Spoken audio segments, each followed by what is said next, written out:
ఇల్లు మీది రిజిస్ట్రేషన్ ఖర్చు మాది. క్రెడాయ్ ప్రివిలేజ్ కూపన్ తగ్గించుకోండి. ఈ మెగా ధమాకా ఆఫర్ పొందండి. CREDAI Vijayawada property show.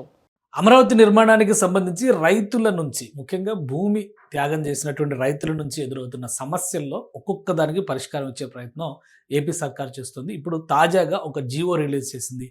జరీబు భూములు, ముఖ్యంగా మెట్ట భూముల నిర్ణయం విషయంలో కొంతమంది రైతుల నుంచి బలమైనటువంటి వాదన వినిపిస్తుంది. అన్ని భూముల్ని, మాగాణాన్ని, మిగతా భూముల్ని కూడా కంపేర్ చేస్తూ ఇచ్చేటువంటి పరిహారాన్ని నిర్ణయించాలనేటువంటి డిమాండ్ రైతులు ముందర పెట్టారు, రాష్ట్ర ప్రభుత్వం ముందర పెట్టారు. గతంలో కూడా ప్రభుత్వం చివరి అంకంలో అంటే 2019 ఎన్నికల ముందర కూడా ఈ చర్చ తెగని అంశంగా మారిపోయింది. 2019 తర్వాత ప్రభుత్వం మారిన తర్వాత పరిస్థితులన్నీ కూడా తలకిందులైనాయి. ఇప్పుడు అమరావతి పనులు జెట్ స్పీడ్లో ముందుకెళ్తున్నటువంటి నేపథ్యంలో రైతులతో ఉన్నటువంటి సమస్యలను పరిష్కరించుకునేందుకు రాష్ట్ర ప్రభుత్వం ఎక్కడికక్కడ రైతులతో సమాలోచనలు, సభలు నిర్వహిస్తుంది. గ్రామ సభల తరహాలో వాళ్ళ అభిప్రాయాలు తెలుసుకుంటుంది, వాళ్ళ అభ్యంతరాలు తెలుసుకుంటుంది.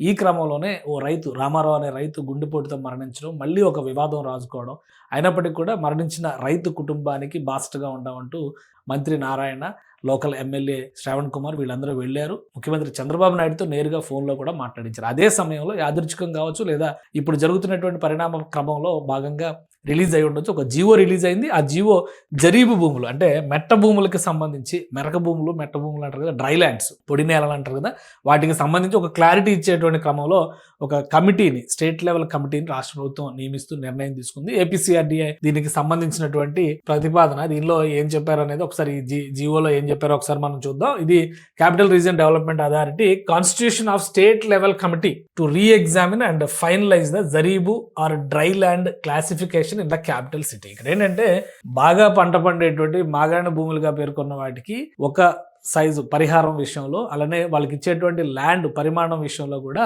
ఒక నిర్ణయం జరిగింది. మిగతా డ్రై ల్యాండ్స్, మెట్ట భూములుగా ఉన్నటువంటి వాటికంటే తగ్గించారు. అంటే 400 గజాలు రెసిడెన్షియల్ ప్లాట్ వాళ్ళకి ఇస్తే 300 గజాలు మాత్రమే మెరక భూములు వాళ్ళకి ఇస్తామనేటువంటి ఒక నిర్ణయం జరిగింది. దీనిపైన అభ్యంతరాలు మొదటి నుంచి వస్తూ ఉన్నాయి. అందరినీ ఒకే విధంగా చూడాలన్నారు. అయితే కొన్ని పారామీటర్స్ని, నామ్స్ని దృష్టిలో పెట్టుకుని నిర్ణయం తీసుకోవాల్సిన అంశం అని చెప్పని రాష్ట్ర ప్రభుత్వం చెబుతూ వచ్చింది. కాబట్టి ఇప్పుడు ఫైనల్గా రైతుల నుంచి వస్తున్న విజ్ఞప్తుల మేరకు ఒక 3-man కమిటీ, ఒక స్టేట్ లెవెల్ కమిటీని నియమించింది. అందులో అధికారులు ముఖ్య పాత్ర పోషించబోతున్నారు. Ashutosh Srivastava IAS joint collector Guntur, ఆయన రిప్రజెంట్ చేస్తున్నారు గుంటూరు నుంచి. అలానే N Srinivas joint director ground water department, నీటిపారుదల శాఖకి సంబంధించినటువంటి విభాగం ఇది. అలానే M Venkateswarlu project officer, additional director horticultural department. అలానే Srimati KGR joint director survey, మంగళగిరికి సంబంధించినటువంటి 5వ మెంబర్గా Sridhar, additional director commissioner of agriculture Mangalagiri. ఈ 5 సభ్యులతో ఈ కమిటీని, స్టేట్ లెవెల్ కమిటీని కాన్స్టిట్యూట్ చేసింది. వీళ్ళకి టైం కూడా డిసైడ్ చేసింది. 45 రోజుల వరకు డెడ్ లైన్ పెట్టింది. 45 రోజుల్లో ఈ రిపోర్ట్ సబ్మిట్ చేసిన దాన్ని బట్టి నిర్ణయం తీసుకోబోతారు. టు కండక్ట్ ఫీల్డ్ ఎంక్వైరీ, ఎందుకంటే కొన్ని చోట్ల ల్యాండ్స్ ఉన్నాయన్నారు, కొన్ని చోట్ల ల్యాండ్స్ సరిగా లేవన్నారు. దాని క్లారిఫికేషన్ కూడా ఇందులోనే ఇచ్చారు.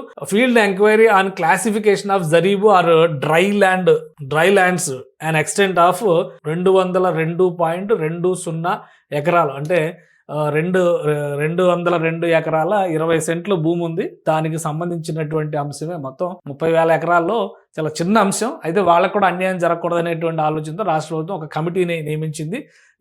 ఈ villages in the capital city determined by district level committee headed by special collector K L Rao Sagar, Pulichintala project, Guntur as the guide lines prescribed GO MS 165 dated 26/2016 ఆ పారామీటర్స్ మీదే పరిగణిస్తున్నారు. అలానే verification of land shall be done as per the criteria already defined and with cut off date of 8/12/2014 వరకు ఈ lands పరిస్థితి ఏ విధంగా ఉంది, అప్పటి satellite images and the cut off date shall be adopted for deciding water borewells are existing on the said lands.